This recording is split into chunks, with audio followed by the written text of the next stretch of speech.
He's betrayed this country. He's betrayed our government, and he's betrayed our people. He's betrayed our allies. He's sold us out. He's a criminal. Get him out. On Saturday, the United States witnessed one of its largest nationwide protests in recent history, the Hands Off demonstrations.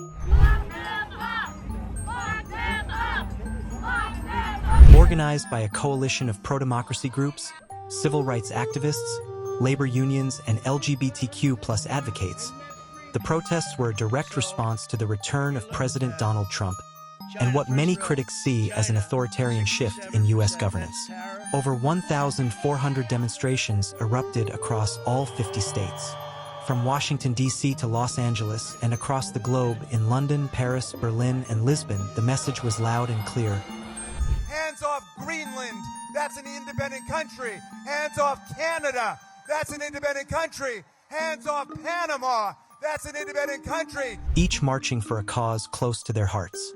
Their core demands included no cuts to federal programs like Medicaid and Social Security, protection for immigrant rights and marginalized communities, and a pushback against trade tariffs and economic decisions viewed as harmful to working-class Americans.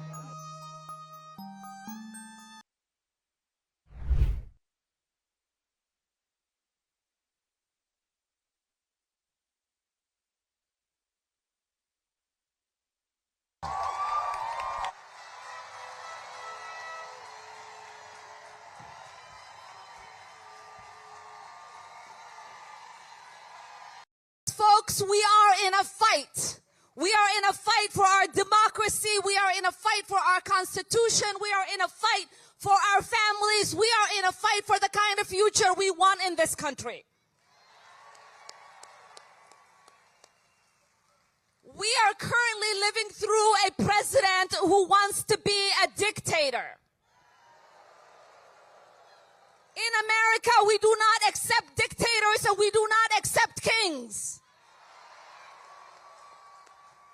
We have a billionaire who has bought a seat next to the president, using him as a puppet.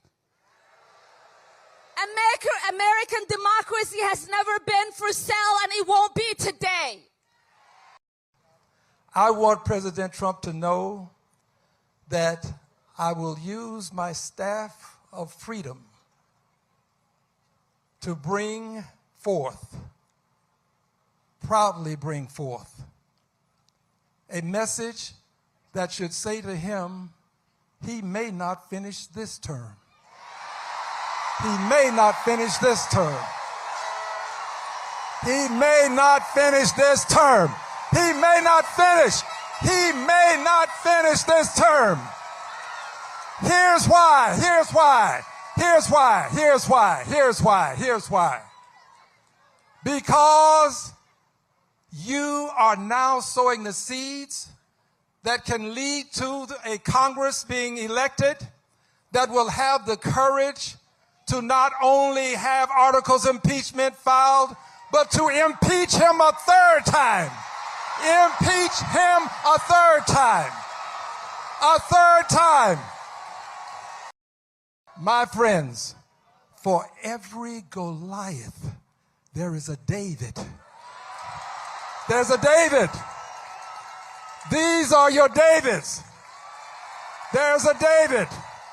And I want you to know, Mr. President, this David is going to bring articles of impeachment against you within the next 30 days. Within the next 30 days. I'm bringing articles of impeachment. I'm coming for you, Mr. President. This David is coming for you. You don't deserve the office you hold. You can't be entrusted with liberty and justice for all. You can't be entrusted with government of the people, by the people, for the people. I'm coming for you. I'm your David.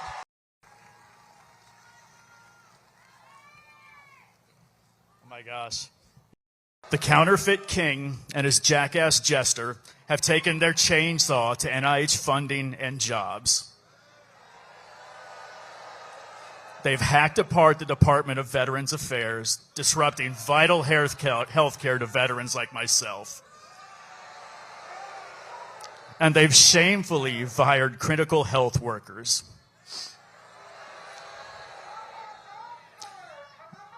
They've wantonly slashed money for clinical trials and other crucial medical and scientific work which leads to breakthroughs like the drugs that saved my life, drugs that in many cases are no longer available.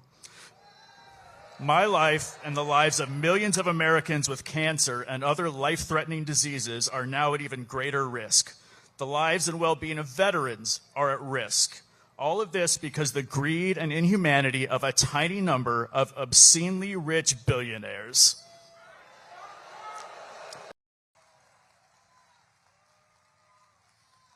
Wow, what a beautiful sight! This administration wants us to think that these cuts are about a bunch of bureaucrats, that these cuts don't matter to workers and families across the country. Well, I'm up here today next to workers who are the human face of what is going on. The people who make our lives better, who serve our communities, and whose lives have been turned upside down by this administration. Million workers, but of every working person in this country.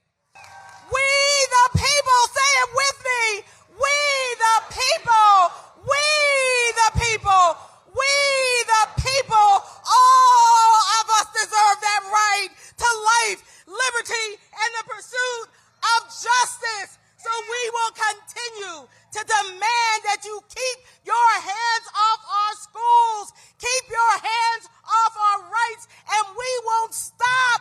We the people won't stop because our children, our babies are depending on us. My name is Anu Joshi and I am with the American Civil. The Trump administration's attacks on our right to dissent are the biggest threat to the First Amendment since the Red Scare. The unconscionable and unconstitutional arrests of international students and scholars should alarm every one of us. ICE has illegally snatched people from their homes and neighborhoods, threatened their legal status, and sent them across the country with no notice to their loved ones or their lawyers. All of this in direct retaliation for constitutionally protected speech. The government cannot punish us because they don't like what we say.